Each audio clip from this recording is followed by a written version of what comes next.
BC Chaitanya ఆధ్వర్యంలో ఫిబ్రవరి 11, 2024 ఆదివారం సాయంత్రం 3 గంటలకు తాడేపల్లిగూడెంలోని పెద్ద తాడేపల్లి దగ్గర బీసీల బహిరంగ సభ జరుగుతుంది. ఈ బహిరంగ సభకు రాష్ట్ర వ్యాప్తంగా ఉన్నటువంటి ప్రముఖ బీసీ నాయకులందరూ పాల్గొంటున్నారు. అదేవిధంగా మన ఉమ్మడి పశ్చిమ గోదావరి జిల్లాలోని 15 నియోజకవర్గాల నుండి వేలాదిగా తరలి వచ్చి ఈ బీసీ బహిరంగలో పాల్గొంటున్నారు. ఈ బీసీ బహిరంగ సభ ముఖ్య ఉద్దేశం ఏంటంటే బీసీల సమస్యల మీద కొన్ని డిమాండ్స్ మీదనేమో బీసీ హక్కుల సాధన కోసం ఈ బీసీల బహిరంగ సభ ఏర్పాటు చేయడం జరుగుతుంది.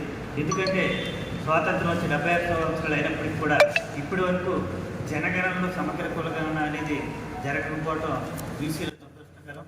ఎందుకంటే స్వాతంత్రానికి ముందు 1937 సంవత్సరం వరకు బ్రిటిష్ ప్రభుత్వం హయాంలో కులాల వారిగా జనాభా లెక్క తీయడం జరిగింది.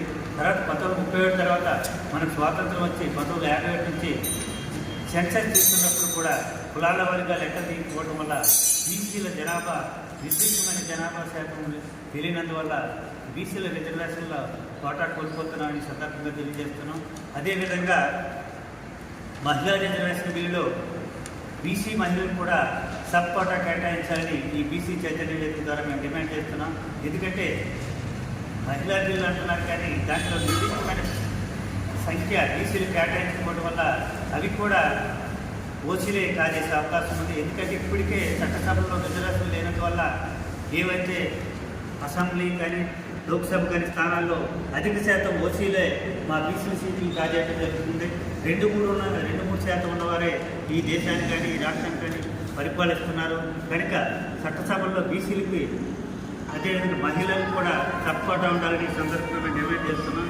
అదేవిధంగా ఎస్సీ ఎస్టీలకి ఏ విధంగా ఉందో సప్లాను బీసీలకు కూడా సప్లాను నిధులు కేటాయించాలని ఈ సందర్భంగా మేము డిమాండ్ చేస్తున్నాం. అదేవిధంగా కేంద్రంలో ఓబీసీ మంత్రిత్వ శాఖ ఏర్పాటు చేయాలని ఈ బీసీ చైతన్య వేదిక ద్వారా డిమాండ్ చేస్తున్నాం.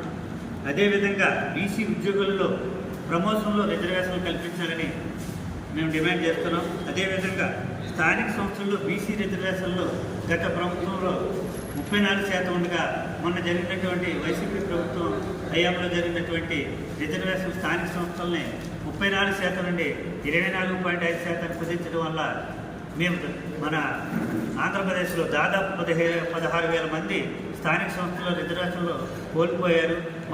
మాకు తీవ్రమైన నష్టం జరిగింది. కనుక ఇప్పుడు రాబోయే స్థానిక సంస్థల ఎన్నికల్లో తప్పనిసరిగా 34% పెంచాలని డిమాండ్ చేస్తున్నాం. అదేవిధంగా స్థానిక సంస్థల్లో రిజర్వేషన్లో ఏబిసిడి వర్గీకరణ చేయాలని మేము డిమాండ్ చేస్తున్నాం. అదేవిధంగా బీసీలకు క్రిమిలేయర్ విధానాన్ని కూడా పెంచాలని డిమాండ్ చేస్తున్నాం. అదేవిధంగా ఎస్సీ ఎస్టీలకు ఏ విధమైన అట్రాసిటీ కేసు ఉందో బీసీలు కూడా ఆ విధమైన అట్రాసిటీ చట్టం రావాలని ఈ సందర్భంగా తెలియజేస్తున్నాం. మీకు తెలుసు, బీసీ చైతన్య వేదిక ఆధ్వర్యంలో గత 2 సంవత్సరాల నుంచి జనగణనలో సమగ్ర కులగణన మీద మన ఉమ్మడి జిల్లాలో 15 నియోజకవర్గాల్లో కూడా రౌండ్ టేబుల్ సమావేశాలు నిర్వహించడం జరిగింది. ఈ మన ఏలూరు పట్టణంలోని యాదవ్ కమ్యూనిటీ హాల్లో కూడా మనం గత 2 సంవత్సరాల నుంచి ఎన్నో కార్యక్రమాలు నిర్వహించడం జరిగింది బీసీ చైతన్య వేదిక ఆధ్వర్యంలో. దీనికి ఇక్కడ ఉన్నటువంటి యాదవ్ సంఘం కానీ వెలమ సంఘం కానీ ఇక్కడ ఉన్న స్థానిక అన్ని సంఘాలు కూడా మనకి అదే రజక సంఘం కానీ ఇక్కడున్న సంఘాలు అన్ని బీసీ సంఘాలు కూడా బీసీ చైతన్య వేదికకి చేదోడు వాదోడుకుంటూ ప్రతి కార్యక్రమం కూడా వాళ్ళు ముందుండి ఇక్కడ సహకరిస్తున్నందుకు వాళ్ళకు కూడా ప్రత్యేక ధన్యవాదాలు చెప్తున్నాం. గత అక్టోబర్ 10 కూడా మనం మీకు అందరికీ తెలుసు డీసీ మన ఏలూరు నడిపోతున్నటువంటి DCMS ఫంక్షన్ హాల్లో మనం భారీగా అన్ని పార్టీలు కలుపుకొని మన ఒక ప్రతినిధుల సమావేశం కూడా ఏర్పాటు చేయడం జరిగింది. ఆ ప్రతినిధుల సమావేశంలో దాదాపు 1000 మంది పార్టీలకు అతీతంగా బీసీ ప్రతినిధులతో పాల్గొని ఆ రోజు తారపూర్ నాగేశ్వరరావు గారు, పితాన్ సత్యనారాయణ గారు, పాకా సత్యనారాయణ గారు, రెడ్డి అప్పలనాయుడు గారు వీళ్ళ 4 పార్టీల నుంచి కూడా హాజరై బీసీ ఉద్యమాన్ని మరింత ఉధృతం చేయాలని వాళ్ళు కూడా మనకి సపోర్ట్ చేయడం జరిగింది.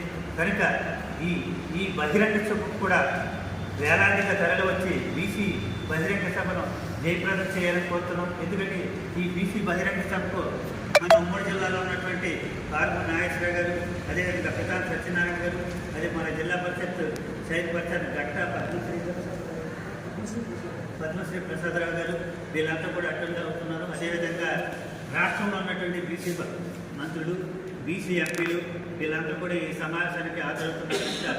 దాదాపు 50,000 మందితో బీసీ బహిరంగ సభ తాడేపల్లిగూడెంలో మన రాష్ట్రం సపరేట్ అయిన తర్వాత మొట్టమొదటిసారిగా మనం బహిరంగ సభ నిర్వహిస్తున్నాం కనుక ఇక్కడ ఉన్నటువంటి ఈ జిల్లాలో కానీ ఈ రాష్ట్రంలో ఉన్నటువంటి బీసీ ముఖ్య నాయకులందరూ కూడా ఈ సభలో పాల్గొనాలని తెలియజేస్తున్నాం. ఎందుకంటే ఇప్పటి వరకు స్వాతంత్రం వచ్చి ఇప్పటి వరకు కూడా